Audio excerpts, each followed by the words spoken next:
faire le film en anglais, parce que Terry Gilliam m'avait dit un échec en anglais voyage plus qu'un succès en français, et il a malheureusement raison.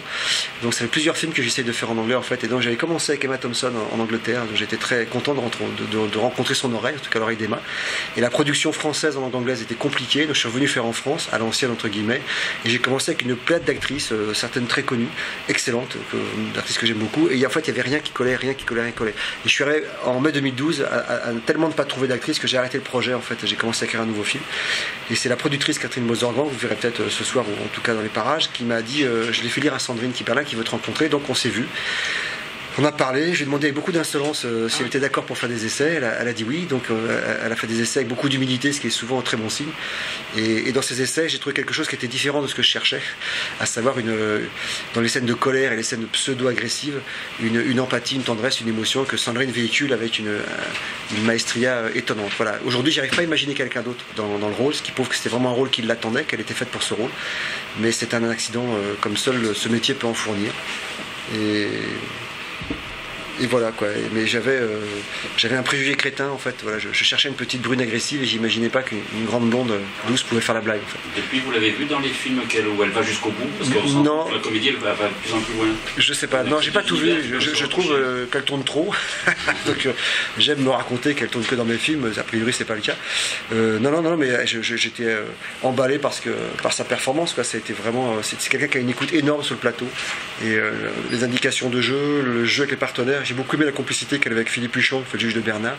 Elle donne du coup la scène dans le bureau là où ils s'affrontent, un relief particulier. Elle était parfaite, mais je vous expliquais, c'est compliqué de se trouver dans ce métier. Voilà, donc coup de bol, on s'est trouvé. Comment vous expliquez que les dialogues, ce que vous faites dire aussi à vos personnages, les situations qui peuvent choquer, finalement ne choquent pas? Est-ce que c'est votre sens de cet humour-là qui fait que c'est presque proche du grand guignol ou... Parce que c'est bien vendu, hein, les acteurs le vendent super bien. Je trouve que Nicolas, ce qu'il raconte, c'est complètement débile. Et c'est très très bien vendu. De Bernard, ils sont tous sincères en fait.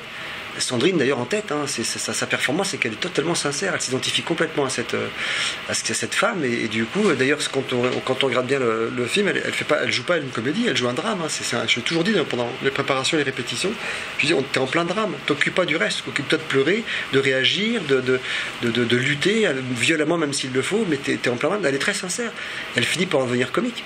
Mais elle est comique parce qu'elle est sincère. Donc voilà. Et justement, est-ce qu'on voit ça à l'écriture ou pas? Parce que non, c'est une différence vraiment. On a des propositions, il y a beaucoup de choses qui partent à la poubelle. Notamment, il y avait un des premiers dialogues du film, c'était quand elle mettait coup de club de golf. Elle disait.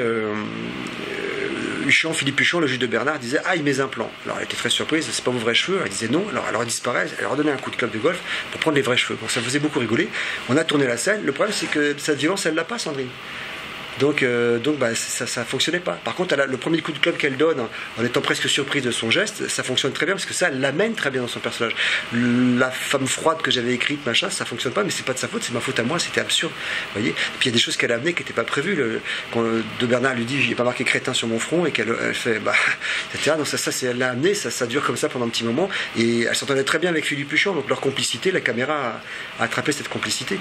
Ce que je veux dire, c'est il n'y a pas de mode d'emploi, il n'y a pas de certitude. Ce film, il a été remanié jusqu'au 15 juillet. J'ai commencé à faire des masterclass avec un montage qui était en cours. Je voulais voir les réactions des gens devant le public, pas pour voir s'ils rigolaient ou pas, c'est pas ça. Je voulais voir leur écoute, est-ce qu'ils comprenaient l'histoire. Donc j'ai commencé début mai à faire.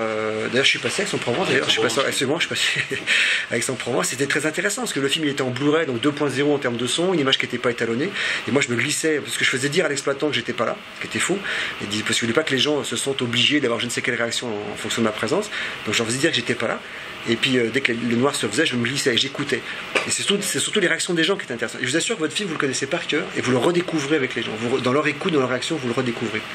Et donc ça c'était voilà, c'est pour vous dire de ces masterclass, il est sorti 2 minutes 30 de montage en moins, ce qui était énorme parce qu'on était en fin de montage, et pour vous dire à quel point on cherche quoi. Il y a pas de, j'aimerais moi être aussi certain de moi que tel qu'on des fois on nous prête des intentions qui n'existent pas, qui sont pas vraies quoi. écrit des petites scénettes en fait que je voulais rajouter dans les spots télé. Donc il y en avait un, ça me paraissait évident que Terry Gilliam serait parfait pour faire Charles Midson. Un autre, j'ai demandé à Ray Cooper, le présentateur de la BBC qui est chauve, c'est Ray Cooper, le batteur légendaire de Clapton, Elton John, etc., que j'ai connu par Terry. Et puis après il y avait Jean, donc ce qui m'avait dit mais pas de tomber. Je lui ai dit est-ce que ça te dirait de faire un mime pour sourds malentendants? Et il m'a dit aucun problème, si je suis dispo j'arrive.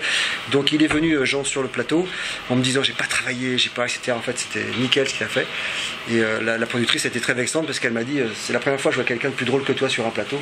Donc il est hors de question que Jean revienne sur le plateau. C'est la dernière fois que vous l'avez vu, je n'ai pas du tout la compétition.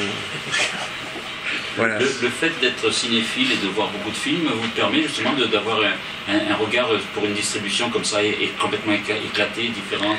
Non, je vois beaucoup de films parce que je vois des films souvent magnifiques et je me demande comment les mecs ont fait. Je vois aussi des films ratés. Je me dis après tout, s'ils ont raté, je peux faire pareil. Voilà, non. Pour choisir la distribution, quoi. Non, la distribution, j'ai un panel de très bons acteurs que je connais. Nicolas Marié dans l'excellent Maître Trollos, je le connais depuis 25 ans, il est dans mon court-métrage. Et j'ai vraiment pensé à lui en l'écrivant. Et voilà, donc c'est au-delà d'être des copains, c'est avant tout des bons acteurs. J'ai beaucoup de bons copains qui ne sont pas forcément des bons acteurs. Et je ne tournerai jamais avec eux. C'est pas une ONG, un plateau. C'est un film et on cherche vraiment le talent chez tous les gens. Et Nicolas m'a comblé dans ce Maître Trollos. Trollos d'ailleurs veut dire bègue en grec. Voilà, donc on ne perd pas espoir non plus d'éduquer les masses en loose day, voyez.